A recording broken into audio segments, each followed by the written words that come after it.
Hey there everyone, my name is Martin McGovern, founder of Career Therapy, and today I wanted to talk about juggling job offers. I had 2 calls this morning with 2 different students, and each one was juggling 2 different job offers. They had one in hand and one that was coming, and I wanted to discuss the 2 ways that they responded to that and give a few suggestions to how to best approach those situations when you maybe have an offer but you're waiting on another and you don't know what to do, if you should accept it or reject it or ask for more time or whatever it might be. So let's break this down a little bit. I'm going to go into the first example. The first example was someone who got an offer, a written offer via email, and they negotiated the salary. So they got this offer, they negotiated, I think it was actually an hourly rate. They negotiated the hourly rate up a few dollars an hour, and they received an email saying, yes, we will go with that rate. Now, at the same time as getting that email, they got another email from another company that they liked more. And that company said, hey, we actually want to set up an interview with you. So now they're caught in a situation. The situation is they have an offer in hand, but they have another offer that might be coming, maybe, down the road. What do? Do they ask for more time? Do they reject the first offer? Do they tell the people that they have another offer coming and try to negotiate a longer timeline? What do you think they should do? Let me know in the comments. I'm curious what your impulse would be. Well, in this case in particular, what they decided to do was be transparent. And that's something that the internet tells us to do, right? Be transparent. All the time, everywhere you go in life, be transparent. But sometimes business is not the place that you want to be transparent, because what they ended up doing was they wrote an email to the company saying, thank you so much for accepting the negotiation here, blah, blah, blah. I want to be transparent. I have another interview that I'm in the process with, and I want to complete that cycle so I have all the information, all my ducks in a row, so to speak, and be able to review all my options with all the information. Can I have until this date in order to make my final decision? Or I'm not sure if they asked or if they just stated. Anyway, point being is that they wrote back to the company and they said, can I have an extension? I'm considering another offer and I want to pursue that. Or I want to at least see where all the chips fall. They sent that to the company and they got a very negative response from the company. The company, I don't know if it was the founder or some C-level person, wrote back saying that they were insulted by this email. Now, if you really look at the email technically, there's not a whole lot to be insulted by. This is business, not personal, right? Isn't that what all these companies say? They say, well, we rejected you because of experience, or we rejected you because we went with an internal person. I know we wasted hours and hours and weeks of your time, maybe even months. I know we had you do a homework assignment and we're going to use that for our company, blah, blah, blah, whatever. So what ends up happening is this person's insulted and they rescind the offer. Not the best scenario. I wish I had talked to this person before they sent the email.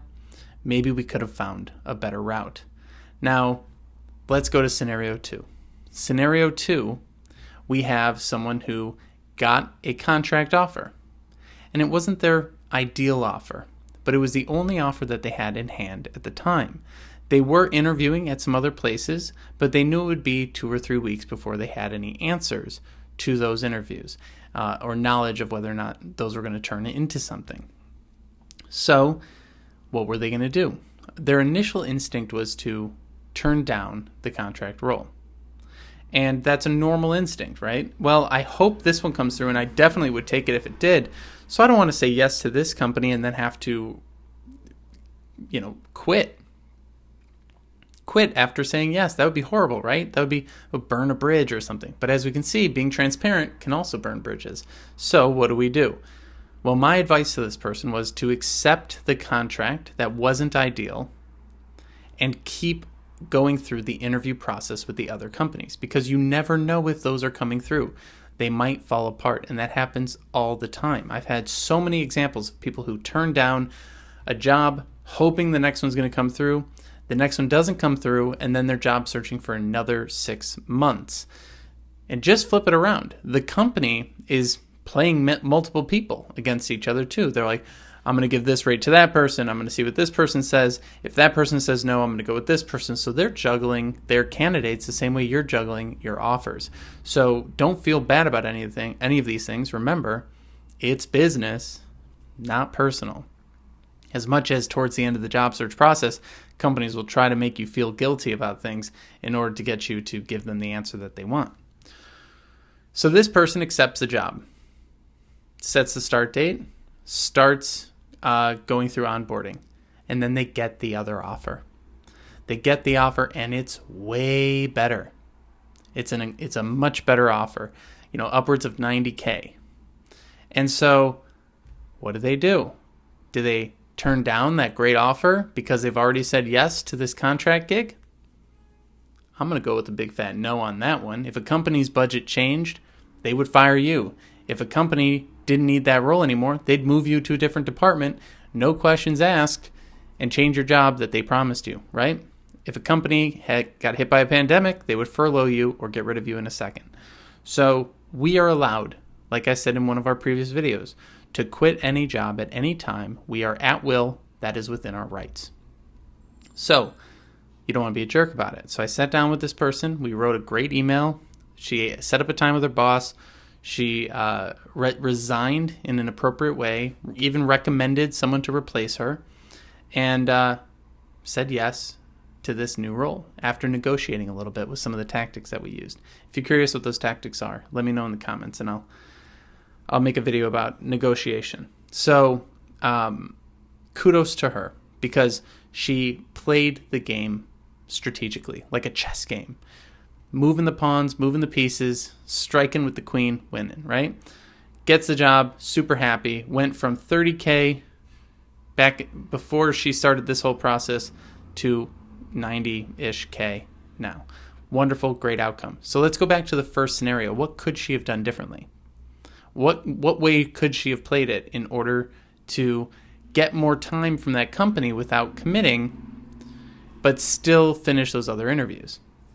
Well, because she's already at the end of the negotiation, she can't just say, I need another week to review this offer. So what she might want to say, and what we discussed on the call, was maybe what you could have done is said, I accept. Thank you so much for going through this process with me. I'd like to negotiate the start date. Could we make the start date for 2 or 3 weeks out so I can close out some of my contracts and current business and get started with a clean slate? Most of the time, companies are okay with that. They can handle 2 or 3 weeks. And in this case, they would have absolutely been okay with it because they didn't have a strict timeline. And that would have given her 2 to 3 weeks to have the job secured and finish the interviews with the other company. See if she gets the offer, and then compare apples to apples, real offer to real offer versus real offer compared to imaginary offer.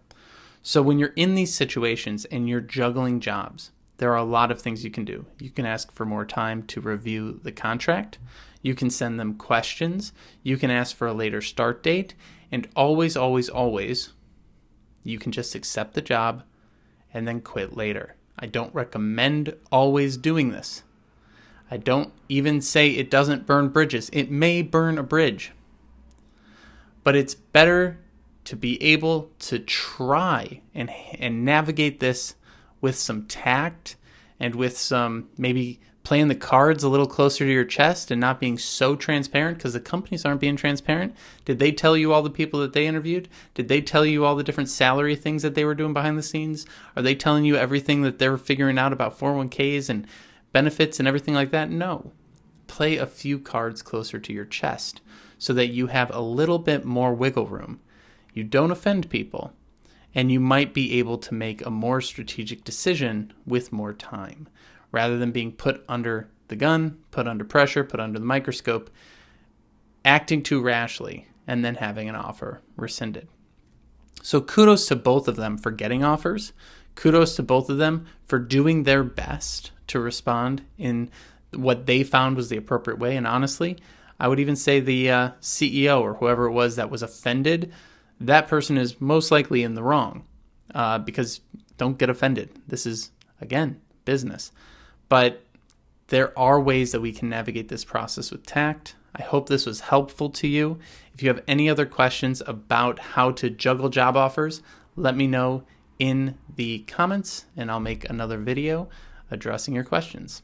This has been Job Search Shorts from Career Therapy. My name is Martin McGovern. Thanks so much for stopping by, and I wish you the best of luck in your job search.